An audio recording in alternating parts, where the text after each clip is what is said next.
Yo tengo una breve síntesis.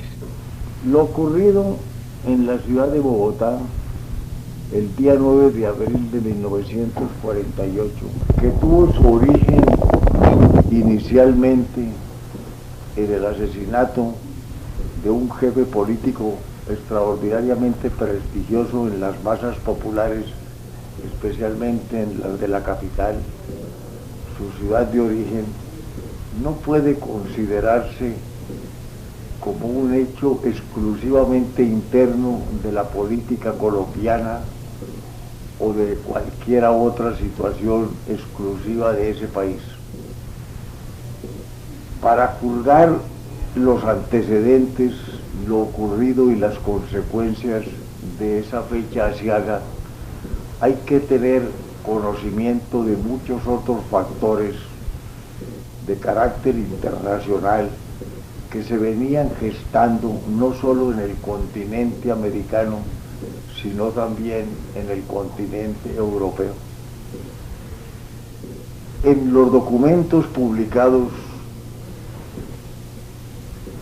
especialmente en ediciones extraordinarias del periódico capitalino La República, se encontrarán testimonios de gentes que actuaron directamente en algunos de esos hechos y de otras que conocían a fondo la política internacional, que demuestran que ese hecho, ese o cualquier otro parecido, se venía preparando sistemáticamente desde meses atrás.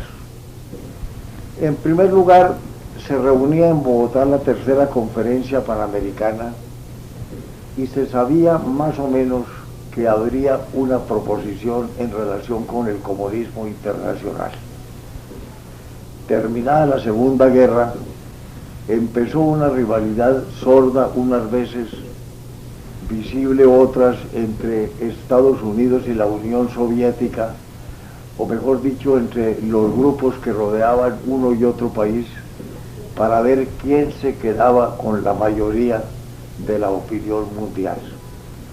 La América Latina, aun cuando no tenía mucho peso, puede que todavía no alcance a tenerlo en el balance de la política internacional, era especialmente codiciada por dos aspectos: su posición estratégica en el hemisferio, muy cercana al Canal de Panamá, a las petroleras de Venezuela, y muy cercana al gran país norteamericano.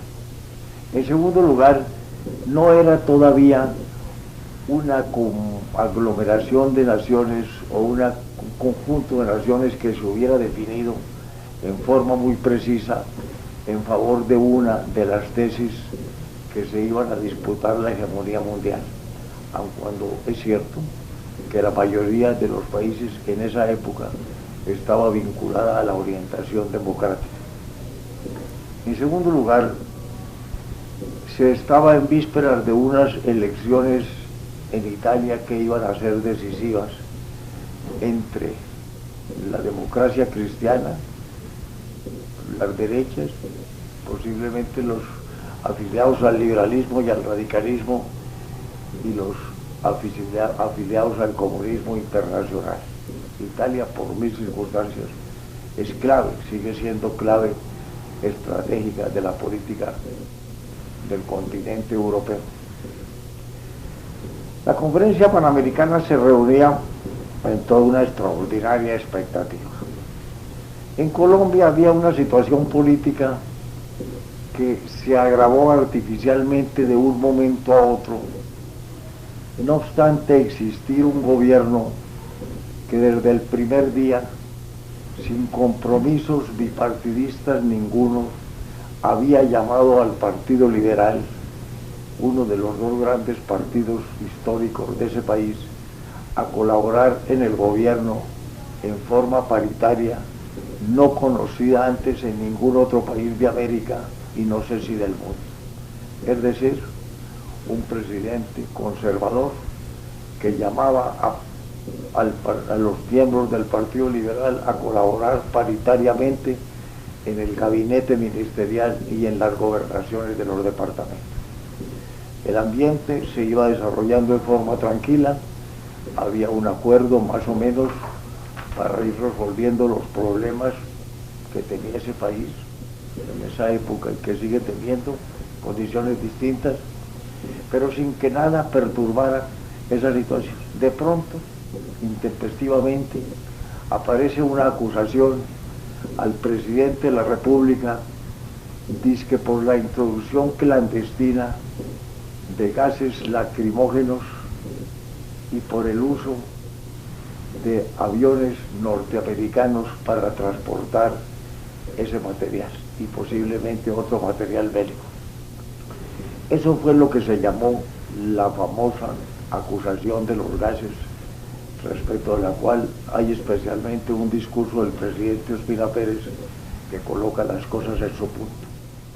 Pero ocurrió que la acusación, preparada con toda la propaganda posible, se desvaneció de un momento a otro porque el ministro de Guerra del gobierno de filiación liberal, el doctor Fabio Lozano, presentó al Congreso, cuando ya estaba andando la proyectada acusación en la Cámara de Representantes, un documento decisivo. Los gases lacrimógenos no habían sido pedidos por el presidente Ospina Pérez, sino por su antecesor, el doctor Lleras Camargo, para manejar sin choques violentos y en la forma más democrática posible las agitaciones sociales que empezaban a aparecer. De tiempo atrás algunas, por motivo de problemas obreros, problemas universitarios. En segundo lugar, no habían sido introducidos clandestinamente. Había el recibo del militar que manejaba el material de guerra en la capital y que era el que le había suministrado al líder oposicionista el informe de que los gases habían entrado clandestinamente. Había un recibo personal, auténtico, de ese coronel, de que por sus manos habían pasado esos materiales. Como era natural, eso produjo un desaliento y un desconcierto tremendo en la oposición y afirmó la posición del gobierno. Pero se presentaron otros documentos importantes. El presidente de la República, en un discurso, demostró que los aviones que habían aportado materiales habían sido tomados en arrendamiento por el gobierno anterior y que el gobierno anterior había autorizado para que esos aviones aterrizaran en cualquiera de los aeropuertos colombianos. Al iniciarse la reunión de la Conferencia Panamericana, empezaron a haber en la ciudad de Bogotá motines encaminados principalmente a atacar a ciertos miembros de la conferencia, entre ellos al representante del Ecuador. Esos motines eran en forma agresiva, descortés y no conocida antes en el ambiente colombiano. El líder de la oposición, como dije antes, el prestigioso caudillo doctor Jorge Eliezer Gaitán, y quien se creía que tenía alguna conexión posible con lo que estaba sucediendo, avisó en el Tiempo, el diario de más circulación política en el país, diario liberal, una declaración diciendo que le pedía a sus amigos los gaitanistas no intervenir en esos proyectados, en esos motines que provenían de infiltración comunista. Ahí, en mi concepto, estuvo la clave de lo que sucedió después. Parece que se creía contar del lado comunista con el doctor Gaitán, parece inclusive que en forma mañosa, a través de un gobierno de una de las repúblicas vecinas de Colombia, había recibido recursos para alimentar su movimiento. Parece que el líder cubano, entonces un estudiante que apenas empezaba a ser conocido en el mundo político, el señor Fidel Castro, había tenido una conferencia con Gaitán y lo había invitado a participar en el movimiento. Es más que posible que a Gaitán le hubieran planteado el problema tal como estaba concebido, un movimiento para arrasar la Conferencia Panamericana, para destruir de un golpe el naciente o ya consolidado prestigio de los Estados Unidos en los pueblos de la América Latina y para derribar, más que como objetivo central, como medio indispensable, el gobierno de la República en esos momentos. Cuando el doctor Gaitán manifestó que no era partidario de eso, lo hizo, no se sabe si en forma directa o indirecta con su publicación en El Tiempo. Se debió concebir un plan diabólico que posiblemente ni siquiera tuvo origen en Colombia. Había, repito, cuando se lean los documentos sobre la materia, ya movimientos de tiempo atrás originados en uno de los países satélites de la Rusia soviética en Europa, encaminados a sabotear esa conferencia, hacerlo en cualquier forma. ¿Qué pudo originar la muerte del doctor Gaitán? Podía tener origen en el gobierno que iba a ser la víctima inevitable de ese atentado, por lo menos en el primer momento, que no había tomado la menor precaución con decir que el presidente de la República estaba en una exposición ganadera fuera de la capital, que no había fuerzas militares en la capital de ninguna importancia, que el Palacio Presidencial estaba custodiado por 29 soldados. Podía concebirse que el gobierno patrocinara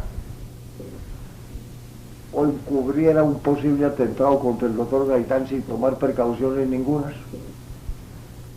El embajador americano en esa época en Colombia, el famoso embajador Bolac, que escribió un libro que se llama Diplomacia de Carrera, hizo un análisis muy importante sobre a quién podía convenir la desaparición del doctor Gaitán.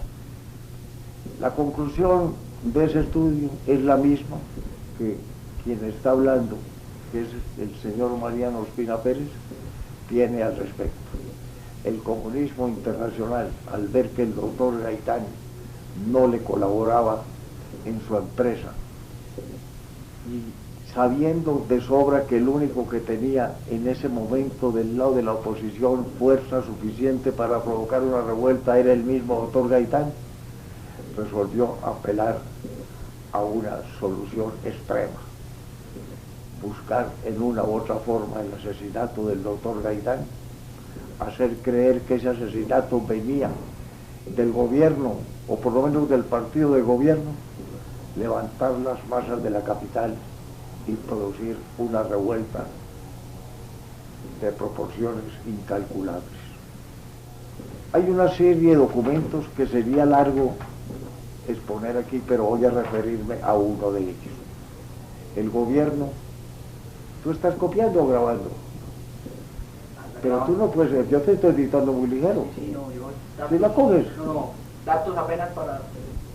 No, por mí. Ah, yo creí que estaba funcionando la máquina. Grabando. Ah, bueno. El gobierno trajo una misión secreta pedida a Inglaterra para que investigara imparcialmente, sin ninguna influencia gubernamental, lo ocurrido con el asesinato del doctor Gaitán.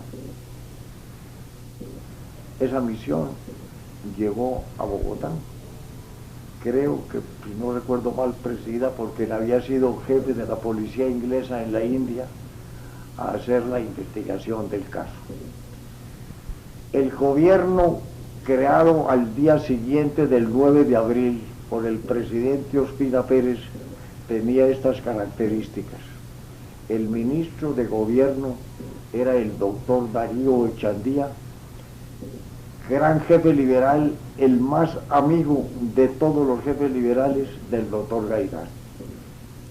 El ministro de Justicia había sido escogido por el presidente en un ciudadano amigo también del doctor Gaitán, el doctor Samuel Lara, el doctor Arango, y el investigador especial nombrado por el gobierno era también otro amigo del doctor Gaitán, el doctor Jordán Jiménez. El presidente de la República recibió protocolariamente a la misión inglesa y le dijo terminantemente lo siguiente: ustedes van a rendir su informe al ministro de Justicia. Si el ministro así lo quiere, al investigador especial doctor Jordán Jiménez, y si se desea, también al ministro de Gobierno. El presidente de la República no volverá a tener contacto directo con ustedes a menos que quieran interrogarlos, porque el gobierno quiere que la investigación sea imparcial. Esa misión, según la información que yo tengo, encontró en el escritorio del doctor Gaitán, en donde él apuntaba las citas que había concertado, que el 9 de abril tenía una cita, una reunión solicitada por el señor Fidel Castro a la 1 de la tarde. El señor Fidel Castro no se presentó en la oficina del doctor Gaitán a la 1 de la tarde, pero sí se situó en un café del frente, acompañado de otros dos estudiantes cubanos, el señor Enrique Ovares y el señor Rafael del Pino, a observar seguramente lo que iba a suceder. Fueron esos tres cubanos unos de los primeros que acudieron al sitio donde caía herido de muerte Gaitán, y a gritar que había que coger al asesino y había que destruirlo. El asesino, según se comprobó después, era un desviado mental, perteneciente a la agrupación llamada Rosacruz, irresponsable en gran parte, y seguramente fue un instrumento material. ¿Por qué no entró el señor Fidel Castro a conferenciar con el doctor Gaitán? ¿Por qué lo citó a la 1 de la tarde para no entrar él, pero sí para tenerlo radicado en determinado punto? ¿Por qué se escogió la 1 de la tarde de ese viernes? ¿Había motivos para ello? Sí los había. La red comunista internacional que operó sobre Colombia, según se vino a saber después, era muy completa. Aquí vinieron técnicos de la Europa Central, inclusive un general de uno de los países de la Europa Central que había estado en la Revolución Española al mando de las fuerzas rojas, y otros comunistas. La señora del líder comunista venezolano, había tomado en alquiler un local frente a la entrada de Palacio, donde había puesto un almacencito de segunda clase para observar los movimientos de entrada y salida del presidente de la República a Palacio. Sabían muy bien que a la 1 de la tarde había un cambio de guardia, que el Palacio quedaba prácticamente desguarnecido, que iban a almorzar los oficiales, varios de los soldados.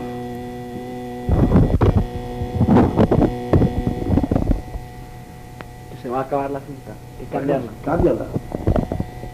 Así yo te voy a dar un documento, yo te hago este discurso, sí, bueno, bueno, cámbiala con calma, yo no tengo afán ninguno, yo estoy para eso.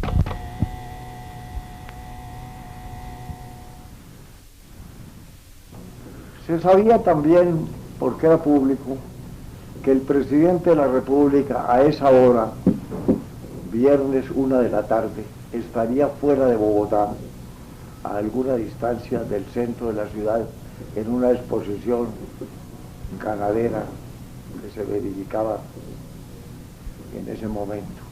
De modo que todo indicaba que el Palacio estaría desguarnecido a la 1, que el presidente estaría por fuera. Y hay otro factor también muy importante. El presidente llegó a Palacio minutos después.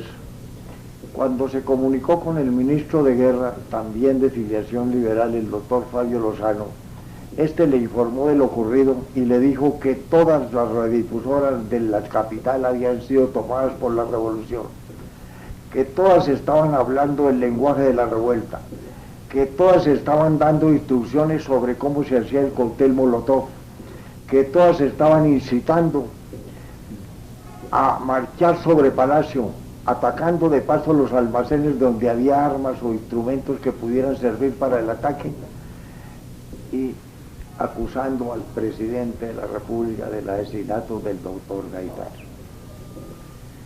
Eso obedecía, se vea, una consigna preparada de antemano. Lo curioso es que los líderes ya muy conocidos, que no tengo por qué citar porque quien está hablando no está haciendo un alegato para defenderse ni para presionar a nadie, sino que está accediendo a la amistosa solicitud de un distinguido amigo que quiere hacer un estudio sobre lo ocurrido el 9 de abril. Estos datos que yo estoy dando no es para que sirvan ellos en sí, sino para orientar la investigación del asunto, para que se vea con documentos especiales que sí había una preparativa internacional, que sí había concomitancia con comunistas latinoamericanos y con gobiernos, muy posiblemente, que también me abstengo de mencionar, pero que ya algunos de quienes han hablado conmigo saben qué gobiernos fueron esos. Entonces, eso operaba todo simultáneamente. Podía pensarse que un asesino loco, un desviado mental, escogía en una forma tan estratégica, tan mundialmente estratégica, el momento para asesinar a Gaitán. Sabía ese individuo que en Palacio no había guarnición mayor de 20 hombres. Sabía ese individuo que el presidente de la República estaba fuera. Había preparado ese individuo chusmas que se apoderaran de todas las estaciones de radio de la capital y de otras ciudades. Inclusive operaban desde Maracaibo y desde Praga sobre el asunto a los pocos minutos de asesinado Gaitán. Podía ese individuo saber que la capital estaba muy desguarnecida porque había en ese momento cambio de los contingentes militares. No es posible, ni es verosímil, ni se puede operar sobre esa materia. Sabía ese individuo que el señor Fidel Castro le había pedido una cita a Gaitán y que al frente estaban Castro y sus dos compañeros para operar en la forma en que lo hicieron. Se necesita una candidez muy grande y una audacia muy grande para querer desvirtuar la historia política del país y la historia mundial con una versión totalmente desprovista de la realidad. Tengo muchos otros datos que podía dar, en que se demuestra que 2 o 3 gobiernos latinoamericanos habían contribuido a preparar el ambiente, inclusive con sus delegados a la Conferencia Panamericana. El Partido Liberal no podía estar el Partido Conservador no podía tener interés en eso, sabiendo que su gobernante, su presidente, corría un peligro inminente bajo todo punto de vista. El Partido Liberal tampoco, porque él estaba vinculado al gobierno y porque no era natural que un partido preparara el asesinato de sus líderes. El loco ya probé que no podía ser un loco, sino que era un tipo sumamente informado, él o quien le movía la mano para que cometiera el crimen materialmente, de una serie de factores. Repito lo que dije al principio, al día siguiente se iba a discutir en la Conferencia Panamericana una proposición en relación con el comunismo que se sabía que iba a desvincular a la América Latina y en la América en general de la corriente comunista. Ahí tienen las gentes que quieran investigar material suficiente para que sepan hasta dónde mueve el comunismo internacional sus hilos y hasta dónde llega su insensibilidad que lo mueve a sacrificar a su aliado de la víspera simplemente porque no quiso acompañarlos hasta el final. Al día siguiente se constituyó un gobierno bipartidista y el país siguió gobernado por muchos meses. Se restableció materialmente los daños, se restablecieron los daños ocurridos en la capital y en otras ciudades, y volvió la paz del país. Si al final de ese gobierno hubo una agitación política, no fue por lo ocurrido precisamente el 9 de abril, sino porque había una lucha de candidatos a la presidencia de uno y otro partido, y no estaba establecido como se estableció después la alternación. Repito,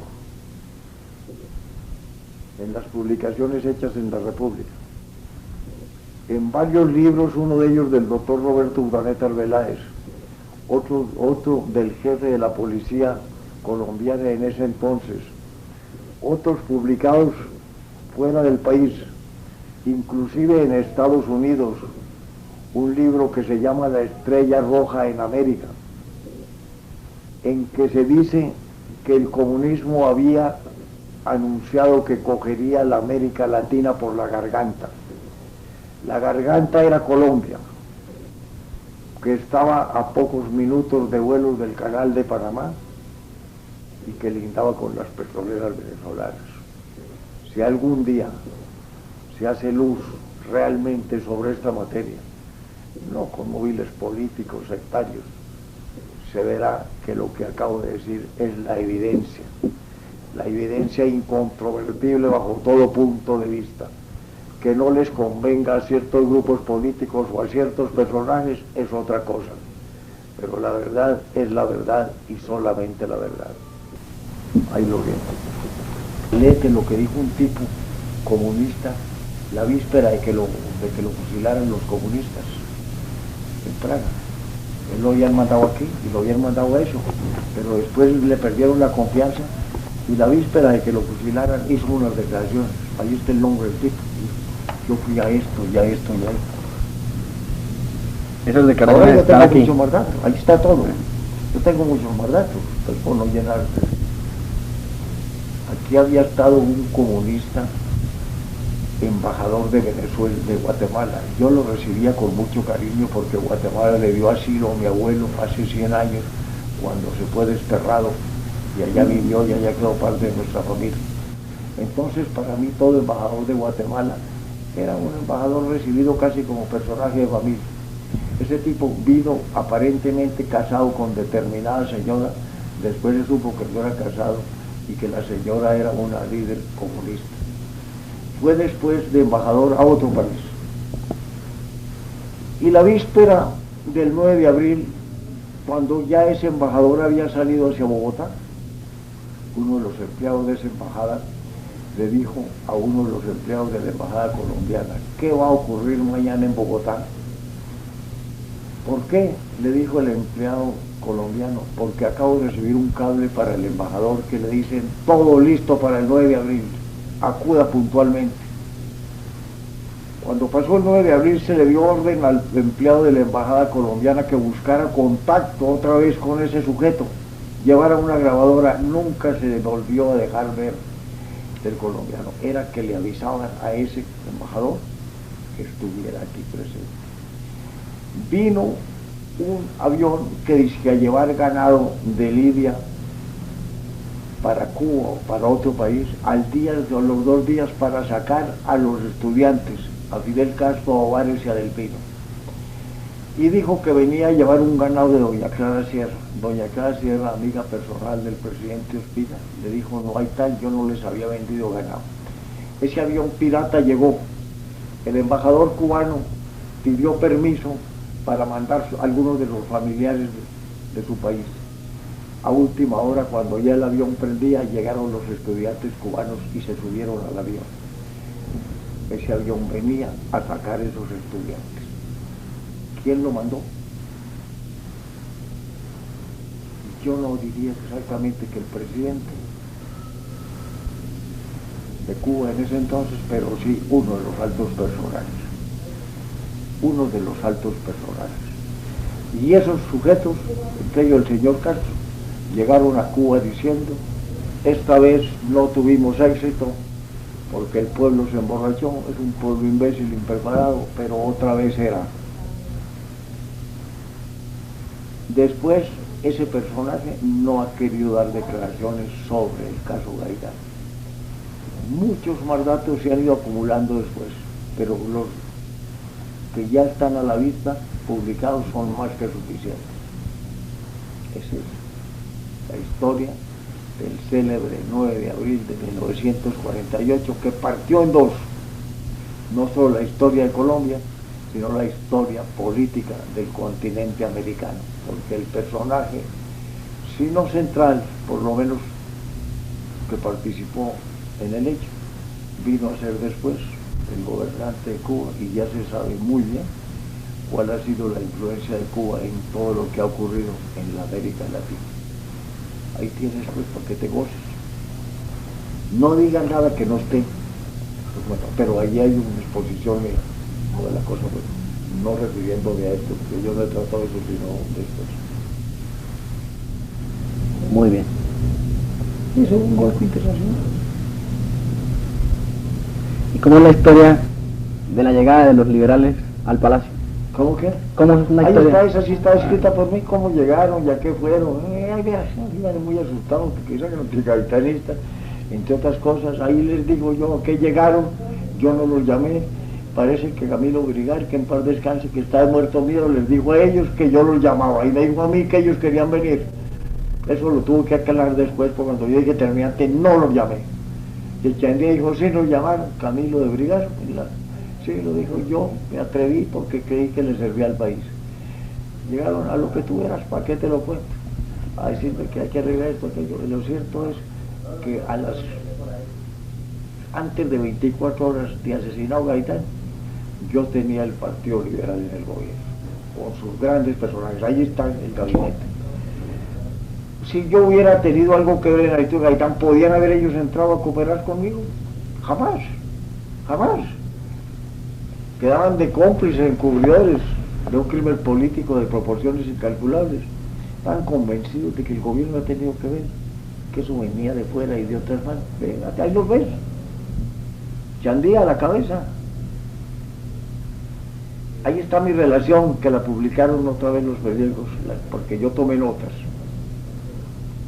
Porque allí se complicaba la cosa con Laureano Gómez. No publiqué eso, sino cuando uno de los militares que estuvo en Palacio dijo que lo habían mandado a pedir junta militar. Y dio a entender que eso era de acuerdo con la... Dijo que era de acuerdo con Laureano. Cuando dije junta militar, no. No. Pues fue el presidente de la República. Tú verás. Que usted le prestamos a usted amparo. Entonces, bueno, no, es ridículo lo que están diciendo. Porque ahí amparo es el país. Y sepan una vez por todas que mi mujer y yo, y 200 hombres que tengo aquí, estamos resueltos a hacerlo matar. Este palacio lo toman a sangre y fuego. Tenemos que junta militar, no. ¿Quieren entrar al gabinete? No, nosotros no sabemos de eso, sí sabían, y después entrar. Muy bien, váyanse a cumplir con su deber. Se me queda, general, lo mando aquí, no a campo, y lo nombré ministro de guerra. Estuvieron toda la noche, 3 veces se quisieron salir. Hay el incidente que Carlos Lleras me cogió y me dijo, pero son mentiras, Carlos Lleras, que estaba más asustado. Lo que pasó fue que en un momento dado yo los dejé, yo no tenía secreto, así como todo esto. A ellos lo metía al despacho presidencial, con todos los que no les sabía. Yo nunca pasé circular en secreto. Salía a conversar con la gente mía, ministros, secretarios que tenía a un lado, con unos pocos militares, porque los generales no quisieron hacerse frente, sino cuando vieron que yo había dominado la situación. En una de esas salidas los encontré muy nerviosos. Yo les hice una prueba que el otro día la conté, la prueba del cigarrillo. Ellos llegaron muy nerviosos a asustarme a mí, que se cayó Abadía y tal y cual.